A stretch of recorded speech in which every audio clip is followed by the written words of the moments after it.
The holographic projector flickered to life in the command center of the Coalition dreadnought Sovereign Will, casting an eerie blue glow across the obsidian conference table. Salina stood at attention, her scaled hands clasped behind her back as the faces of 23 species materialized before her. The Galactic Coalition had convened an emergency session, and as the Kryn Empire's military attaché, she was required to witness what they were calling the final declaration.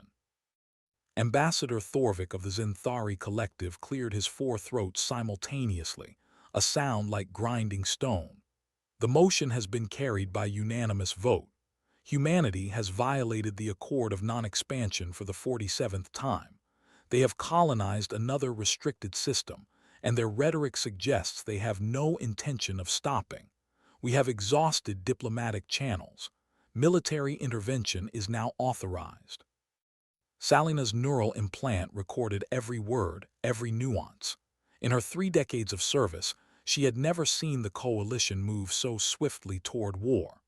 Humanity had only joined the galactic community 200 standard years ago, a blink of an eye in cosmic terms. Yet in that brief time, they had become the Coalition's greatest headache. The expeditionary force will consist of 300 capital ships, Thorvik continued. We will blockade their core systems and force compliance. Intelligence suggests their fleet numbers fewer than 50 vessels of equivalent class. The humans will surrender within a solar cycle. The session ended with military precision. Salina immediately transmitted the data to her superiors and requested permission to observe the human response. The Kryn had always been fascinated by humanity's peculiar psychology. Permission was granted. 3 days later, Salina found herself aboard the Coalition flagship Eternal Judgment, part of the largest armada assembled in 4 centuries. The fleet dropped out of faster-than-light travel at the edge of the Sol system, humanity's birthplace and capital. Their sensors immediately picked up the human defensive fleet, exactly 43 vessels, just as intelligence had predicted. Admiral Kreshna of the T-Val Protectorate commanded the Coalition forces. His exoskeleton gleamed under the bridge's harsh lighting as he broadcast the formal declaration of hostilities. It was a ritual as old as the Coalition itself. Offer terms, await response, engage if refused. Salina watched the chronometer. Protocol required a response within 20 standard minutes. At 19 minutes and 37 seconds, the human channel opened. What appeared on screen made Salina's blood run cold with confusion. 5 humans sat around a conference table, generals, based on the insignia on their uniforms, and they were laughing. Not nervous laughter, not the desperate hilarity of those facing doom. These were deep, genuine belly laughs. One general, a gray-haired woman with the name Martinez stenciled on her uniform, was actually wiping tears from her eyes. A younger man beside her, the name tape read Caris, was doubled over, one hand on the table for support. Admiral Kreshna's mandibles clacked in bewilderment. This is highly irregular. Are they experiencing some form of mass psychological breakdown? Salina's implant was running full analysis. Biochemical markers suggested the laughter was authentic, not a stress response. I don't believe so, Admiral. General Martinez finally composed herself enough to speak. I'm sorry, she said, still grinning. It's just, another chuckle escaped. 300 ships, that's what you're bringing. General Caris leaned forward, his dark eyes twinkling with mirth. Forgive us, Admiral Kreshna, we don't mean disrespect. It's just that we had a bet going in the Joint Chiefs about how many ships you'd send. I said 500. General Martinez said 250. Looks like she wins a bottle of bourbon. The Coalition bridge fell silent. You find your impending defeat amusing. Kreshna's translator struggled with the tone. Defeat, Caris's smile widened.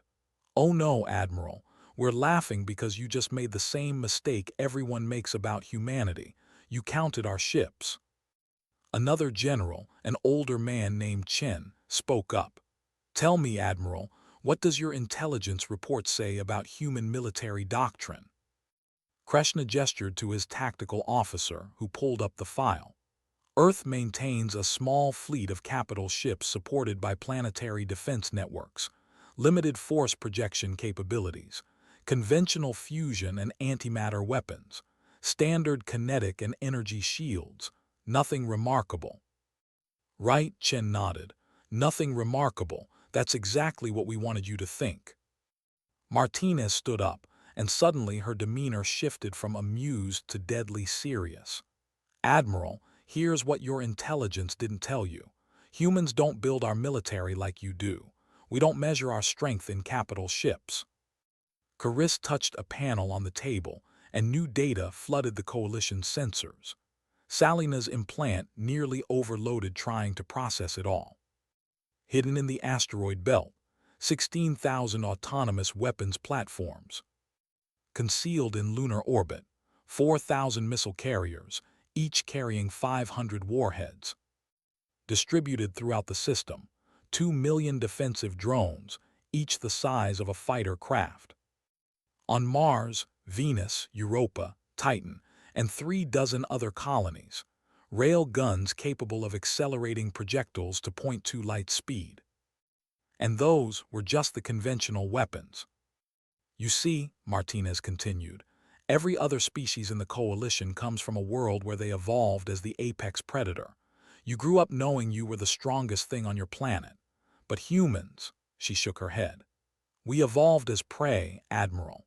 For most of our history, we were food. We survived because we learned to be sneaky, to be tricky, to build tools and weapons that made up for our physical weakness.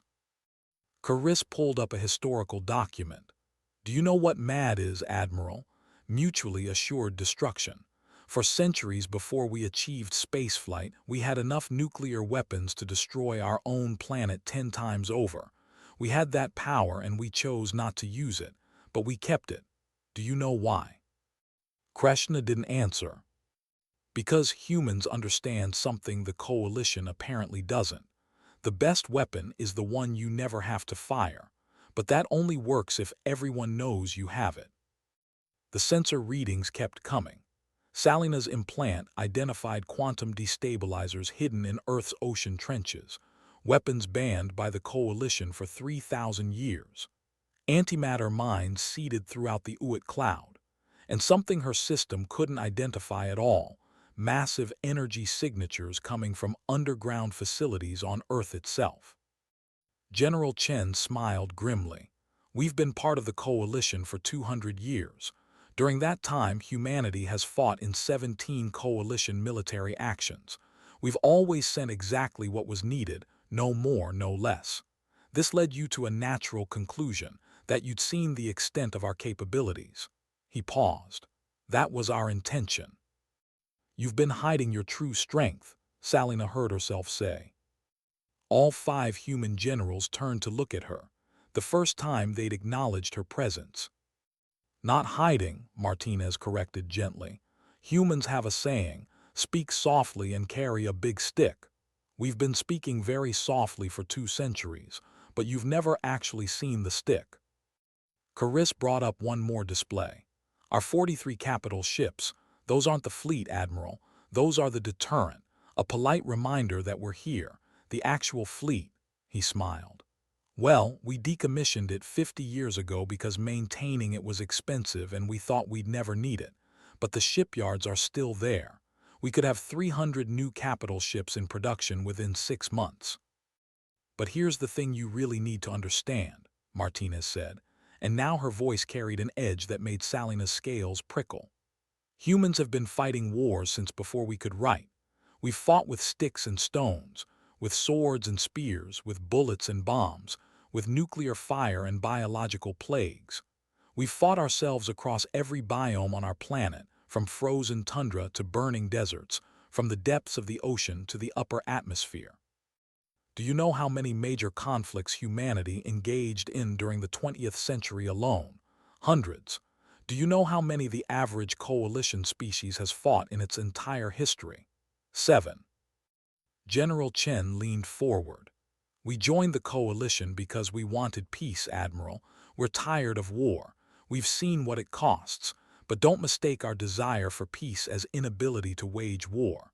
When humans fight, we don't aim to win battles. We aim to ensure our opponent never wants to fight us again. The coalition bridge remained silent. Salina watched as Admiral Kreshna's biochemical readings shifted through confusion, realization, and finally something that looked like fear. Carissa's expression softened slightly. "So here's what's going to happen, Admiral. You're going to take your fleet and go home. You're going to tell the coalition that humanity refuses to back down on the colonization issue, but we're willing to negotiate new terms. And you're going to recommend that the coalition reconsider its policy of restricting human expansion.